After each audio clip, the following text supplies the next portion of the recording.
नमस्कार, द्वारकाज किचनमध्ये आपलं स्वागत आहे। उन्हाळा चालू झाला, छान चटपटीत असं खा वाटते खमंग। त्यासाठी आज आपण कोरडी अशी भेळ बनवणार आहोत। जसं आपली भेळच्या गाड्यावर मिळते त्याचप्रमाणे चवीला सुद्धा अप्रतिम अशी भेळ बनवूया आज आपण। बघू शकता तुम्ही। तर त्यासाठी आपण पहिले तयारी करून घेऊया। 1 वाटी गूळ घेतला, 1 वाटी चिंच आणि 5-6 खजूर घेतले, मी बी काढून घेतलं। हे तिन्ही पण मी एकत्र भिजत घातलं। तर मी हे थंड पाण्यात भिजत घातलं, 2-3 तास भिजत ठेवलं। गरम पाण्यामध्ये भिजत घातलं तरी सुद्धा चालते।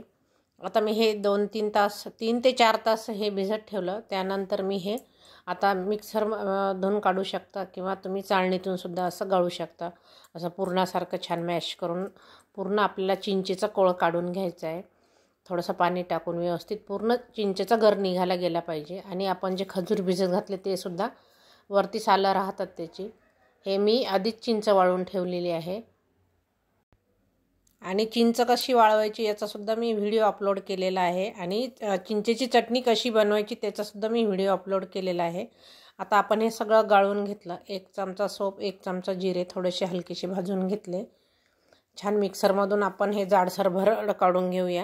त्यानंतर पॅन गरम करायला ठेवला, तेल घातलं, थोडासा अर्धा चमचा हिंग घातला। आपला मोठा चमचा आहे पोहे खायचा जो चमचा आहे त्या चमचाने अर्धा चमचा हिंग घातला। आणि नंतर हे मिश्रण त्याच्यामध्ये ओतलं आपण जे चिंचेचा कोळ काढला, चिंच गूळ, 1 चमचा लाल तिखट, आपण जे मिक्सरमधून सोप आणि जिरेची भरड काढली ते घातलं, 1.5 चमचा सुंठ पावडर, 1 चमचाभर काळा मीठ, 1 चमचा मगजबी, अर्धा चमचा साधं मीठ। पोहे खायचा जो चमचा आहे त्या चमच्याचाच माझा सगळा वापर आहे याच्यामध्ये, त्याच चमच्याचं प्रमाण आहे।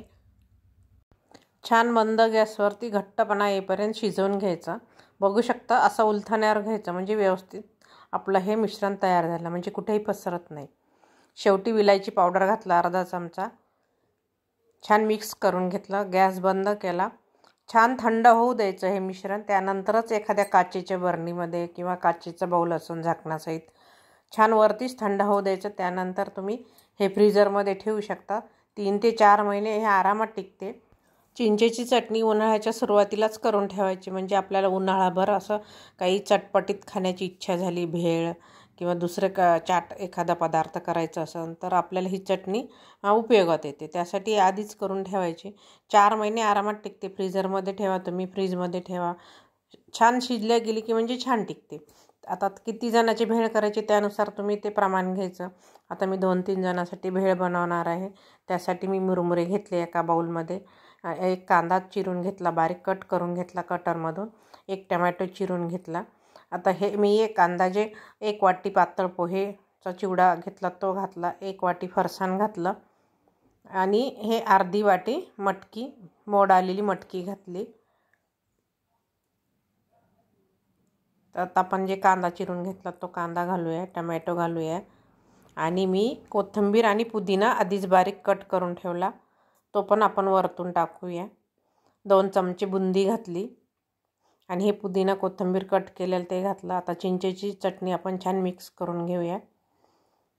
आपल्याला आज कोरडी भेळ बनवायची आहे। तुम्हाला जर थोडीशी ओलसर करायची असेल तर तुम्ही 2 चमचे ही चटणी घ्यायची आणि 2 चमचे त्याच्यामध्ये आपलं साधं पाणी घालायचं। थोडंसं तुम्हाला ओली भेळ करायची असेल तर ते तयार होते। आता 1 चमचाभर मी चाट मसाला घातला। थोडंसं तुम्हाला जर आंबट हवं असेल तर तुम्ही लिंबू वापरू शकता, नाही वापरलं तरीसुद्धा चालते। थोडंसं लिंबू पिळून घेतला मी। छान आपली भेळ तयार झाली। चला आता आपण एका प्लेटमध्ये काढून घेऊया आणि पुन्हा वरतून आपण थोडंसं बुंदी, कांदा, टमॅटो आणि बारीक चिरलेली हे पुदिना आणि कोथिंबीर घालूया आणि वरतून शेवटी आपण बारीक शेव घालूया। छान अशी आपली चटपटीत भेळ तयार झाली। जसं तुम्ही बाहेर गाड्यावर भेळ खाता सुक्की भेळ, त्याच्याही पेक्षा आपण ही घरी केलेली अप्रतिम भेळ तयार झाली। बघू शकता तुम्ही, कलरवरूनच तुमच्या लक्षात आलं असेल तर तुम्ही या पद्धतीने नक्की करून बघा। आणि उन्हाळ्याचे दिवस आहे तर आपल्याला 4 वाजता असंच काहीतरी चटपटीत खायचं असतं, तर घरात चिंचेची चटणी तयार असली म्हणजे आपल्याला कधी पटकन भेळ बनवता येते। प्लीज लाईक करा, शेअर करा आणि सबस्क्राईब करायला विसरू नका। धन्यवाद।